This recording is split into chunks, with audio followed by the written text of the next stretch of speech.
if you are a faith-based individual who's been looking around lately and just feeling like everyone else just seems to have more money than you, more success, nicer cars, better vacations, and wondering why, God, what am I doing wrong? Then this video is definitely for you, so hang out with me. My name is Justin Buonamo, and over the past 5 years, I've built a multiple seven-figure business, helping nearly 1,000 Christians break free from financial stress and build wealth God's way through biblical principles. And so I can tell you that this feeling you're having that everyone else is ahead of you financially, it's more common than you think.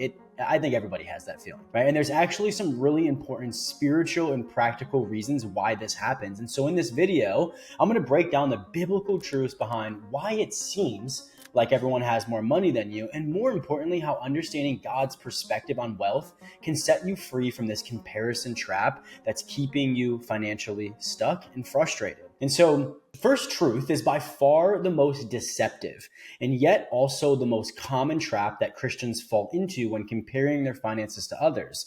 And remember, the enemy is deceptive, right? He gets creative. If his deception wasn't clever, then it wouldn't be very successful deception, correct? And so our first truth that we're going to go over, right, is that you're judging by appearances, not hearts. And so I'm going to reference 1 Samuel 16:7 here that says, "But the Lord said to Samuel, do not look on his appearance or on the height of his stature, because I have rejected him. For the Lord sees not as a man sees, but man looks on the outward appearance, but the Lord looks on the heart."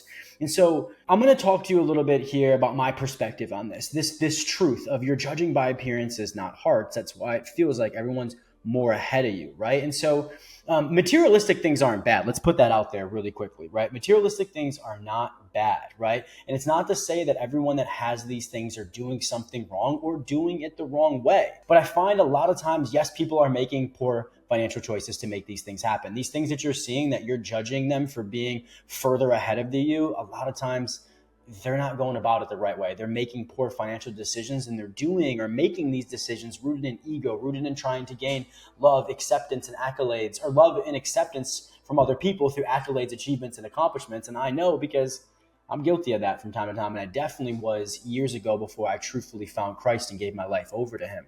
And so people are just trying to fill a void, prove something, or posture their life a certain way. And as mentioned, I've definitely been guilty of this. Up until a few years ago, I truthfully thought that I just gained people's love and acceptance through accolades, accomplishments, and achievements. And so I would go out and buy things and do things and acquire materialistic things and hope that people would love me more, even if it did represent poor stewardship, even if it was a poor financial choice. I almost didn't care about those things as long as I was going to be loved and look cool, right? And so again, these things aren't bad, especially if we go about them in a way that makes sense. But most times I find people are stressing over these things more than they're enjoying them, right? Because they're making a suboptimal financial decision to make it happen, and they're very stuck on vanity. So like people go and buy this big house or this nice car or a boat or whatever that is, and they're stressing about it more than they're enjoying it because it was a poor financial decision, right? That was rooted in vanity, just trying to make it look like they got everything together and everything's great on the outside, right? But I'm not saying that these things are bad. Again, this is the third time I'm saying it now. You just have to go about it the right way. And I think the right way is using leftover money after expenses and investments are made, right? What I mean by that is if you want to go buy those things or even buy clothes or shoes, or get yourself a nicer car or whatever that may be, just make sure you're using the money that's left over after obviously you pay your expenses and make investments to save and grow your money. Then if you've got money left over, go ahead, do your thing. Right? It's okay to live your life and make financial progress at the same time, but do it that way. And a lot of times people aren't doing it that way, right? Or what I love is Robert Kiyosaki's advice, the individual who wrote A Rich Dad, Poor Dad.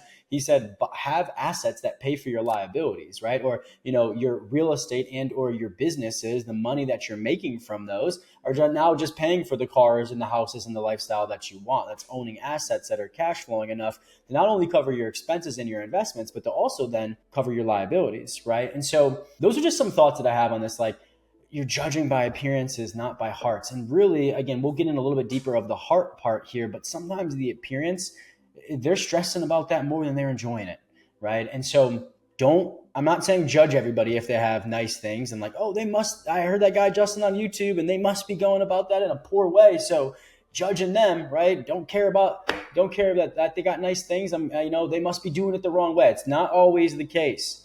right? But again, who cares what other people are doing as long as you're close to God and going through things and doing it the right way with quality stewardship. But after understanding appearances can be deceiving, there's one modern trap that Christians completely underestimate, and it's actually destroying their financial confidence daily. And that truth is social media only shows highlight reels, not balance sheets. Right. And so I think we all know this to a certain degree, but we still fall into this trap, including myself. And so, I'm going to reference Proverbs here, which is Proverbs 27:2, which says, let someone else praise you, not your own mouth, an outsider, and not your own lips. Right. And so I want to break this down. Authenticity versus image, right? Like, what does a wealthy Christian that's truthfully wealthy look like? The first thing is quiet generosity. They regularly give, whether through church, missions, or individuals, but do so privately. They don't feel the need to announce their donations. Don't get me wrong, if it comes up in conversation from time to time with a family member or a spouse, so be it, right? But like constantly announcing it, like that's usually a red flag that they may not be truthfully wealthy, even if they do have a little bit of financial money to show for it, right? The other thing is that I think truthfully wealthy Christians are legacy focused, right? Their aim is to steward for future generations, creating trust, funding scholarships, and supporting ministries, but not buying flashy status symbols, right? The next thing is humility and lifestyle. I always tell my clients, I'm like, live your life, but just show a little humility in the process, right? You don't have to act poor off of poor theology, right? But also we don't want to idolize money and be too flashy, right? And so humility and lifestyle means many lives in homes appropriate to their means and drive nice, but not crazy cars. Even when they travel or wear designer bags, it's not meant for showing off, right? Like I like nice clothes. I like shoes. I like nice cars, and those are just things that I enjoy, and I do them the right way, and I don't flash them or show them off. From time to time, will they show up in my content, or obviously you're going to see me wearing or driving these things, from time to time, but they're truthfully not to be showy. They're just because I enjoy them, and I truthfully believe I'm going about them in a responsible fashion, right? And so the last thing with, I think, truly wealthy Christians is they seek wise counsel, right? Their decisions from estate planning to business ventures involve advisors, strong prayer, and due diligence, not impulsive or showy moves, right? So hold on to that as we go to this next slide. We're just like, okay, let's compare a truthfully wealthy Christian to someone who's just maybe appearing wealthy, right? They have the public donations they frequently post about giving, complete with photos, captions, and milestones. The donation becomes less of a spiritual act and more of a social statement. You know what I mean? Like, again, you could be proud, but just give all the glory to God, right? Over leveraged lifestyles. I see this often. And again, in my past, I've fallen subject to this. I've been guilty of this, right? The leases for luxury cars or high-end homes way beyond their means, maintained for the image, often with shaky financial ground underneath, to say the least. Brand obsession, right? Their social medias are filled with logos, Louis Vuitton, Rolex, even their overall portfolio suggests they can't sustain such consumables long term. And then instant gratification. This is probably the biggest thing. Instead of long-term strategy, they pivot quickly into whatever trend is hot, right? NFTs, flashy business, hoping for overnight success in a bragging moment, or just living for instant gratification, right? Making short-term decisions that are hurting their long-term success and wealth. And so I kind of just wanted to make that comparison. Again, no judgment here. I've been guilty of both sides of here. Right. I've been, I think, a truly wealthy Christian in that times. And even still to this day, sometimes I struggle with these other things. So no judgment, just giving you an idea of what it actually looks like. And so I think also we get caught up in social comparison and just a suboptimal financial mindset, right? The comparison trap can, many clients, right, they across the wealth spectrum admit to feelings of insufficiency after scrolling through curated luxury feeds, right? And now it creates these short-term anxious behaviors. Like comparison can just lead to tempting moves, like chasing high-risk investments or over-leveraged purchases simply to keep up, or simply to look cool, or simply to make people proud, right? And make sure that my family still thinks that I'm successful, or my friends think that I'm cool, right? It just gives me chest pain saying that out loud, right? And then the other thing too that I see often is delayed generosity, which if you're worried someone else has more, it can paralyze your giving mindset. What if I need this money later? Even when you can afford it, right? And so I want to give you some redirection towards true contentment is key. And so a spiritual framework here that I'm going to give you, we often discuss enoughness in light of biblical principles, like contentment inside of Philippians 4:12 through 13 and 1 Timothy 6:6, which are just awesome. So think of contentment, right? It's not saying complacency, right? But really dive into the idea of contentment, because no matter how much money you have, if you don't have contentment, right, more will never be enough, right? And that is an ugly trap to get caught into, right? The other thing is just taking wealth assessments, right? It's just, I help them, our clients define personal metrics like net worth per family values. So they no longer measure by somebody else's shiny post. Like, what actually makes sense for you? What do you actually want to do with your life? What's in the best interest of you and your family? And let's judge our progress off of how we're making progress towards that instead of how somebody else seems to be displaying theirs. And then I love what I call grateful mindset interventions. So simple gratitude habits, journaling, verbal affirmations, and just like anchoring in the identity beyond bank statements or followers. Like, so I go on gratitude walks sometimes where like I'm not trying to look for anything extravagant to be grateful for, even if it comes up, great, but like the little things. Like, God, thank you for allowing me to pay my bills. Thank you for, allowing us to live the life that we do. Thank you, God, for allowing us to be able to feed our family. Just little things like that. Even in the morning when I wake up, one of my biggest gratitude hacks is before I get out of bed, I thank God for 5 very simple things. Thank you for the roof over my head. Thank you for the bed beneath me. Thank you for running water. Thank you for clean drinking water. And thank you for my amazing family. Boom. Up and at 'em. Who cares about what other people are doing? Right? And so just quick little final takeaways here before I move on to the third truth, right? True wealth is lived humbly, steward generously, and rooted in vision, not just visible assets. Social media often distorts reality, tempting people into behaviors that can erode financial stability and spiritual well-being, right? And for Christians, the goal isn't comparison. It's cultivating a generous, faithful, contented mindset that honors God and others. And if you have nice things in the process, great, but there's the right way to go about it and there's the wrong way to go about it. And so I hope that this is helping you see that so far. And so, by the way, if you are already recognizing some of these patterns in your own life and want help implementing biblical stewardship principles to build real wealth while honoring God in the process, please, or click the first link in the description to learn about the Good Steward program, right? That's my program that I have. It's a financial coaching program for the faith-based and ambitious. And if this is landing and hitting home for you already, I think that you guys would absolutely love it. And so let me move on to the next truth here, though, which is the third one. So the next truth is perhaps the most overlooked factor when we compare ourselves to others, and yet it's the one that completely changes how you view someone else's success. I think kind of flipping the script here a little bit from like, oh, some people have done this wrong, or don't judge a book by its cover, right? Like they're kind of stressing more than they're enjoying, right? Which may be true, but another thing is like the truth number 3 is like you don't see their sacrifices. I kind of go through this a lot too, and people are like, oh, must be nice. I'm like, it is.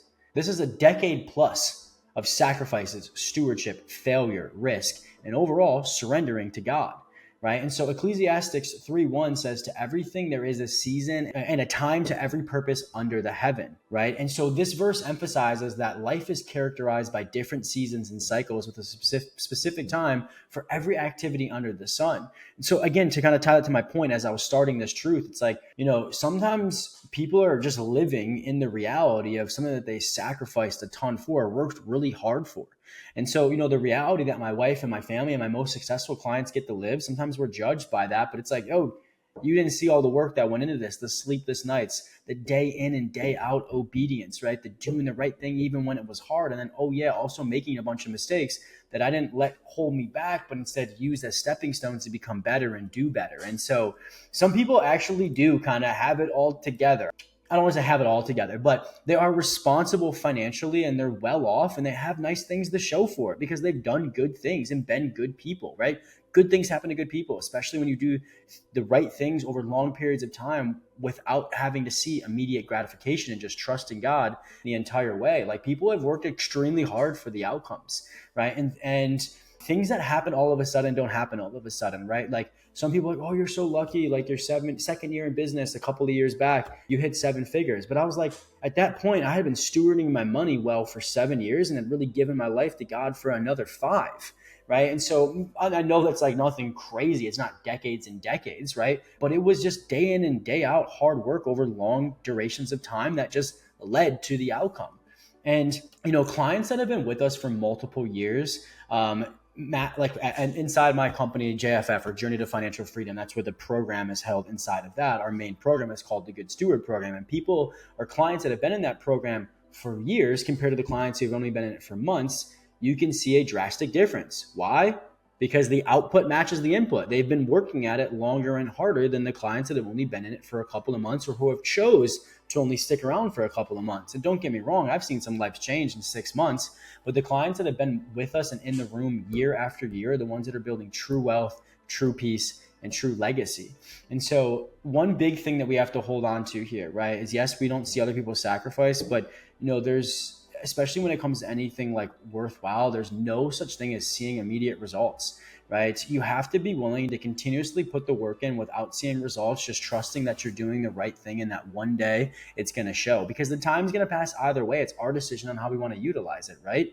And so I want to explain a couple of biblical principles on sowing before reaping as it applies to finances. And so Galatians 6:7 says, do not be deceived. God is not mocked, for whatever one sows, he will also reap.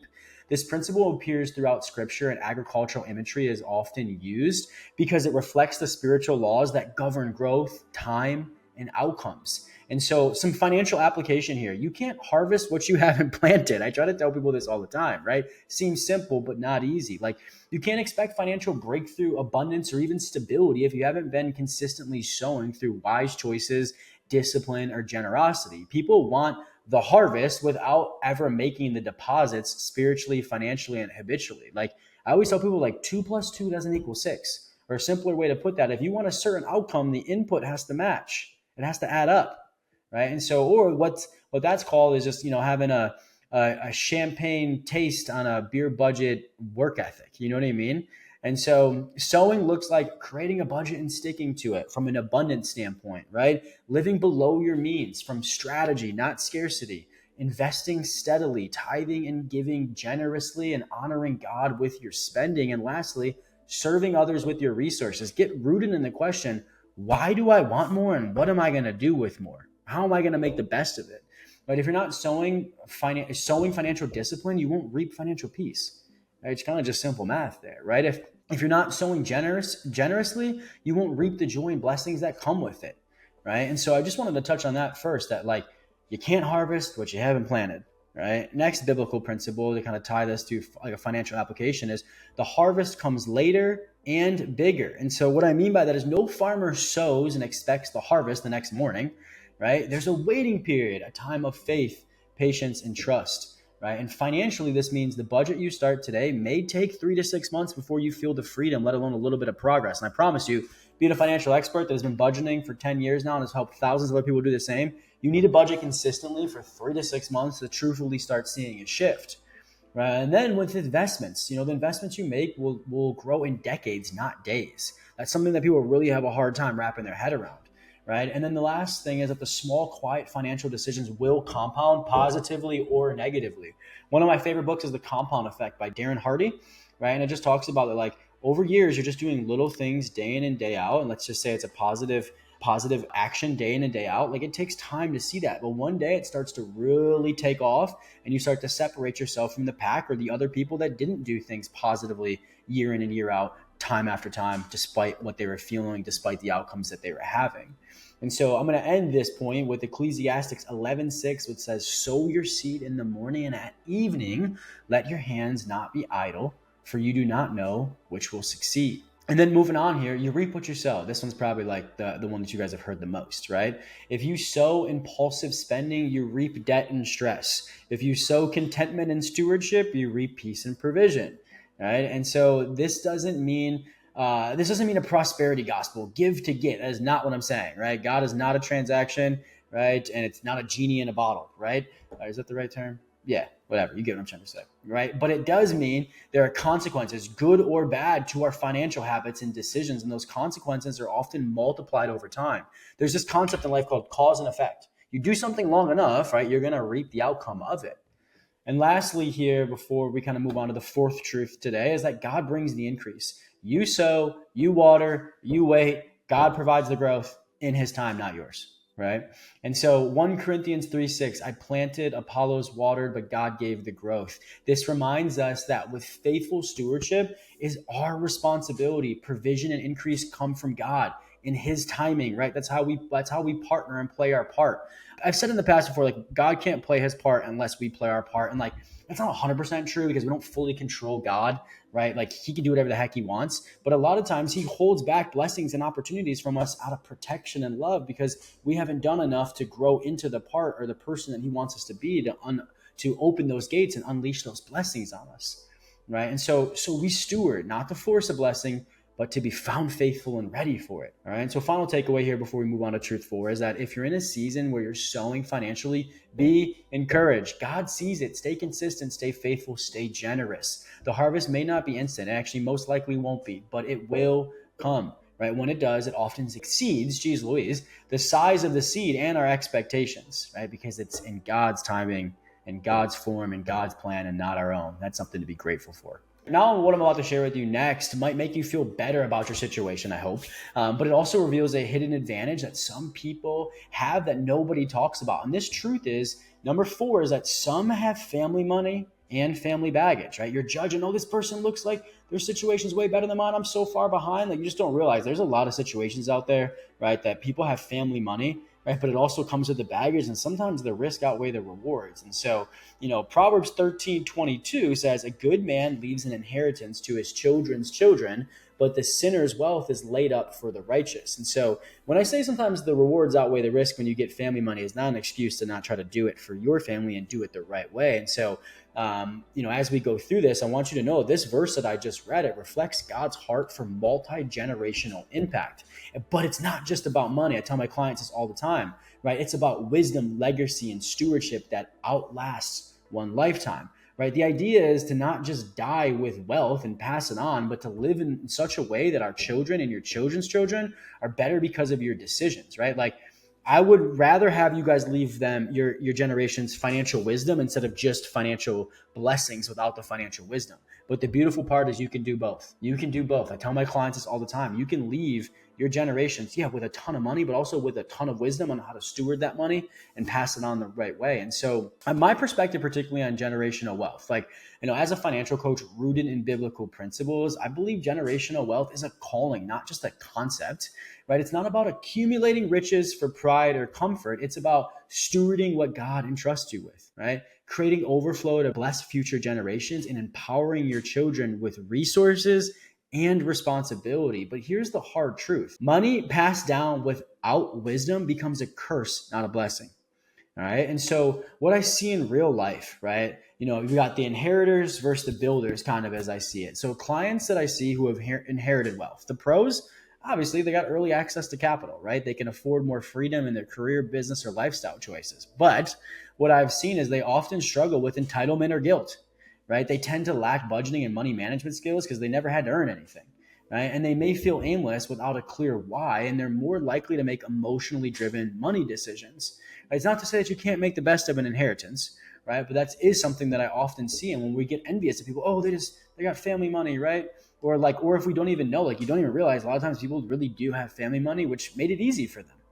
Right. And so, again, not shaming it at all, but clients who built wealth that I work with, they tend to be disciplined, focused, and intentional. They're grateful for what they've built and they're more cautious with spending and risk. And their resilience shows when they face setbacks. And so they understand the value behind money, not just the amount. And so the builders that we work with, the builders of wealth, they often have more peace and wisdom, while their inheritors more access but less clarity. And so don't be envious of somebody that has an inheritance, right?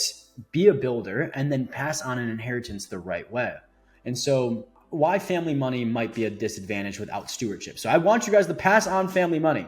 Don't be envious of people that have it, but pass it on as well, but do it the right way. And so, when you do these things here, it actually becomes a disadvantage, right? Some people have a lack of identity. If a child's self-worth is tied to what they're given instead of what they develop, they may never build true confidence, right? And then also, this probably goes without saying, but it does often build poor financial habits. If you pass on money without financial wisdom, usually poor financial habits is the result. And if they didn't learn to budget, earn, or delay gratification or give, the money will eventually manage them.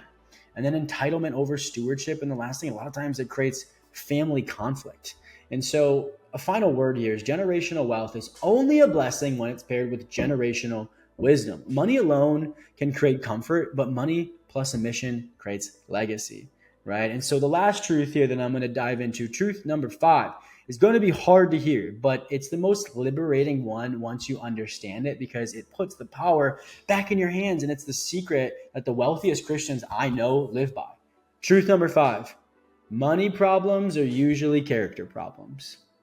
All right. And so Proverbs 21:17 says, whoever loves pleasure will be a poor man, right? He who loves wine and oil will not be rich. And before I dive into this, one of the best things I ever did was figure out, why am I the way I am, and why do I do the things that I do, especially around money, right? When growing up, I saw my parents make money, spend it all. Not even make it, but spend it before we made it and spend more than what we had, right? And so I did that. I started multiplying that in my young adulthood, and I had to figure out, like, what is that? Like, that's a character problem. I got to fix that, because no matter how much money I make, I'm going to be broke if I don't fix that character problem, right? And so what this means, like this verse from Proverbs 21:17 that says, whoever loves pleasure will be a poor man, and he who loves wine and oil will not be rich. What's this actually mean? This verse exposes a heart posture. Someone who prioritizes pleasure, luxury, or status will struggle to build lasting wealth, right? Don't get me wrong, you can make a lot of money. Right? It might motivate you in the short term to keep going and earning, but it is a dead end. You will burn out, right? And again, I've been there as well. Someone who prioritizes pleasure, luxury, or status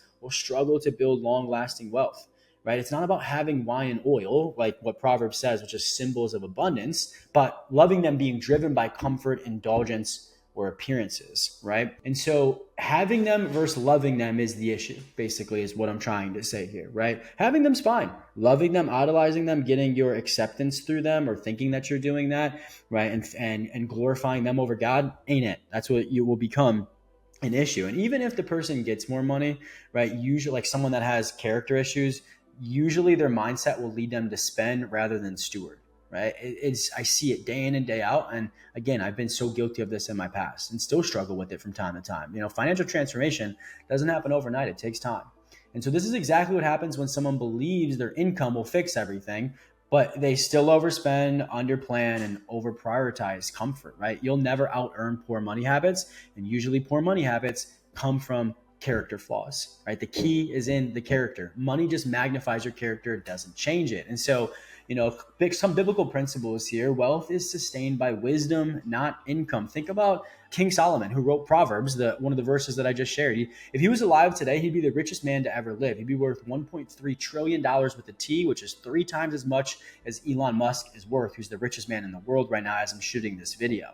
And the crazy part is he didn't pray to God for wealth. He prayed to God for wisdom. And as a byproduct of becoming extremely wise, he became the richest man to ever live. All right. And so if your values aren't aligned with stewardship, more money just fuels the same dysfunction at a bigger scale. Another great piece of scripture to explain this is, again, Proverbs 21:20. Precious treasure and oil are in a wise man's dwelling, but a foolish man devours it. And so what does this mean? It means wise people manage, preserve, and grow what they have. They store up, right? Foolish people consume everything. No matter how much they have, they burn through it, right? I'm sure that you've probably been there from time to time, if not know people that do that. And so even if you gave the foolish man more treasure and oil, he would still waste it, right? All more money does is it accentuates poor money habits, right? The issue isn't the amount of money, it's the heart and habits behind it. Again, the key is in the character. And so let me give you a real life connection here. This is why people can earn 6 figures and still live paycheck to paycheck. I know people making millions of dollars. They got like 10K in the bank, right? If that. Or why lottery winners often go broke within years, or why professional athletes, like there's literally documentaries on this and how they go broke after a couple of years, because more money just amplifies your habits. It doesn't replace them with better ones. All right. And so character issues always show up in finances. Finances are a mirror, not a math problem. I say that all the time. And so most financial problems aren't just about money. They're often rooted in character issues that haven't been addressed. And these can include things like, lack of discipline, right? Leads to chronic overspending or over budgeting. People pleasing. This is a huge one. Leads to saying yes to things you can't afford, right? Pride, refusing to help or pretending to be further along than you are financially. Right? Greed or impatience is a big one, chasing quick money over sustainable wealth. And then last thing, probably the number one emotion that, forces people to make poor financial decisions is fear or avoidance, never opening up statements, avoiding debt conversations, or not investing out of fear. And money doesn't cause these issues. It just reveals them. And so Stewardship is usually a character issue, right? When we want to be a better steward, we have to address character and not as much of a math skill, right? Stewardship isn't just knowing what to do, it's becoming the kind of person who does it.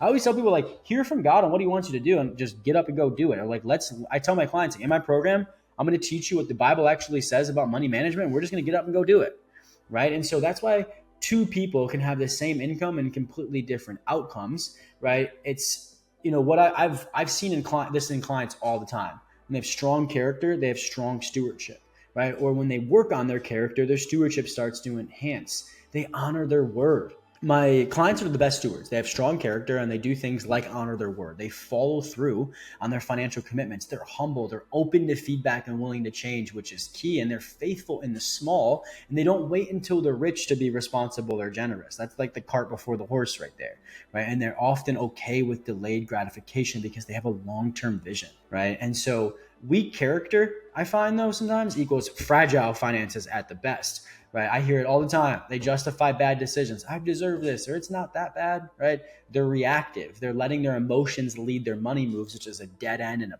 poor strategy, right? And they lack vision or integrity. There's no guiding principles behind what they're building, and they often self-sabotage. I'm guilty of this one, out of fear, insecurity, or comfort addiction, right? And so real stewardship equals real transformation. And when a client grows in character, not just competence, their finances naturally follow, because good stewardship requires self-control, builds trustworthiness, demands honesty, reveals faith, and reflects integrity. Amen. Right? And this is why you can give someone all the tools and still see no progress, because tools don't fix character. When character transforms, the tools finally work. Right. And so, final word here, right before we wrap up: financial breakthrough usually follows personal growth. Right. The key is in the character, or like I like to say, your external wealth is just a reflection of your internal wealth. Right. Your money and your wealth will never outgrow you. Right. And so, for believers, stewardship isn't just about managing money well, it's about managing your heart well. And please hear me on that. So, look, feeling like everyone around you has more money than you is normal, but it's also a trap that keeps you from focusing on what God has called you to do with your finances. And the truth is, biblical wealth isn't about having more than others, right? It's about being a faithful steward of what God has entrusted to you, whether it's $3,000, $30,000, or $300,000 a year. And here's what I've learned helping nearly 1,000 Christians transform their finances. When you focus on biblical stewardship instead of comparison, something supernatural starts to happen. God starts to show up. You start making better decisions. You find peace with your money. And ironically, you often end up building more wealth than those you were envying. Yeah, but doing this alone is hard. So hard. It's almost impossible, actually, especially when our culture is constantly telling us we're not enough, right? That's why I created the Good Steward program, a faith-based financial coaching system that helps Christians like you build wealth God's way while finding peace with your money. And so if you're tired of feeling behind and want to learn how to manage money with both wisdom and faith, click the first link in the description to learn more about how we can help you become the steward God called you to be. I know you guys can tell I'm passionate about this, and make sure you like this video if it helped you. And I'll see you in the next one, where we'll talk about the best faith-based money management strategy you can implement in 2025.